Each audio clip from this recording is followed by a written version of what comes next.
1954 1958 வரை அவருடைய மாணவனாக இருந்தவர்.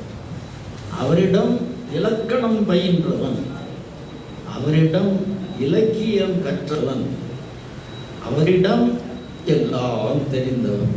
சுருக்கமாக சொல்லுகிறேன், அவரிடம் தமிழ் தெரிந்தவன். நண்பர்களே, அது மாணவனாக இருந்த கதை.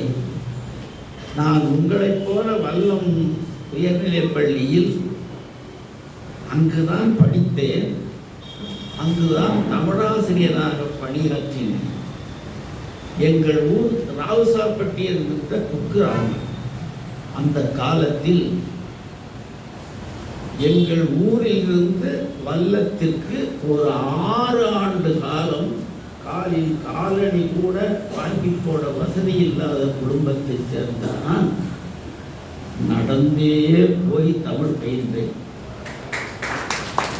54 58 வரை மிதி வண்டியில் தஞ்சாவூருக்கும் எங்கள் ஊருக்குமாக 8 அந்த காலத்தில் மைல் என்று சொல்லுவோம், அவ்வளவு தூரமும் மிதிவண்டியிலேயே வந்து மாலையில் அதே மிதிவண்டியில் திரும்பி இடைப்பட்ட நேரத்தில் அனந்தை தமிழ் சங்கத்தில் தமிழ் பயின்று அதன் பிறகு ஆசிரியர் படிக்க அண்ணாமலையிலே கற்று அதன் சுற்றை ஞான்று நம்முடைய ஆசிரியராக வடுவூர் உயர்நிலைப் பள்ளியில் என்னுடைய பணியை தொடங்கி அந்த தனியார் பள்ளியில் இருந்து விடுபட்டு 22/3/1963 தொடங்கி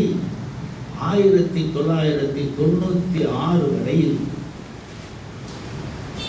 அரசு பள்ளியிலே முதல்நிலை தமிழாசிரியராக